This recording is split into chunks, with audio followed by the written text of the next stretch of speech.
So for a month or so before the challenge starts, we're going through the theory of what we're going to be doing once we get underway. We're trying to rationalise and organise ourselves to some plan and some structure and some process. So when we talk about the why we're doing it, that's our emotional component, where that's what gets us going. But then we come to the practical of, all right, well, what are my goals? What do I practically want to achieve? An outcome would be, I want to drop 10 Ks. Now, what we find is people that have got concrete goals, absolute goals, behavioural goals, measurable goals are more likely to stay focused, are more likely to stay in the groove. Don't worry about what other people think you should be doing. Get clear about what you want to do. Having said that, if you don't know where to start, that's the time when you might want to involve someone else in the process. So be that a trainer or an exercise scientist or somebody that's just got a big background in training, that's got a bit more knowledge and a bit more experience than you. One of the questions that people often have is, how high should I set the bar?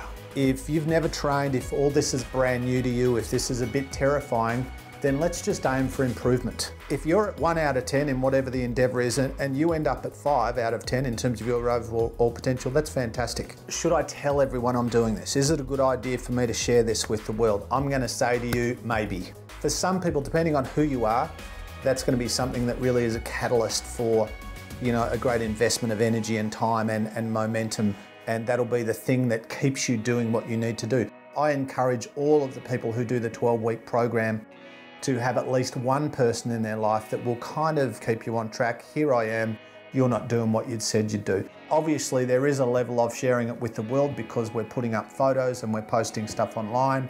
If the thought of you putting your picture up and taking your measurements, and if that's uncomfortable, I'm going to say to you, that's good. What I love about it is that it puts us, want it or not, like it or not, comfortable or not, it puts us in reality in terms of where we're at physically. Now, what we call that is baseline data. Don't beat yourself up, don't self-loathe, just go, okay, got some work to do. The challenge for us is how you deal with the ups and downs through the 12 weeks. Because what happens when we go through these things and life doesn't fall apart and we don't die and we don't put on 10 kilos is we learn, we grow, we evolve. I believe that the biggest benefit, the biggest reward is what's happening internally.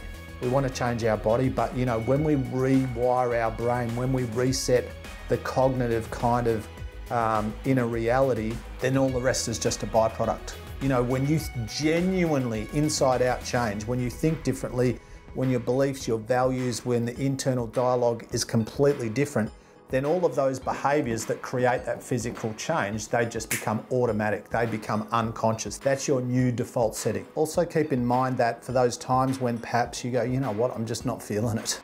I'm struggling. It's week 6, it's week 5, whatever week it is, it doesn't matter. But in those moments when we're perhaps not as excited, we're perhaps not as fresh as we were when we started, it's a matter of finding a way, you know, to keep moving forward. So what I'm going to say to you is this: if you're thinking about it, if you're ready to say, I'm going to put up my hand and get involved in the 12-week program, I'm going to get involved in the challenge, then understand what you're getting into. It's potentially life-changing. Will it change everyone's life? No.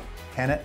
Yes. So what we do is we give you a forum, we give you great information and ideas, we give you access to some of the best teachers, motivators, educators and strategists in this space in Australia. We're going to support you and encourage you, but you need to be ready to go, right, this is it, I'm doing it.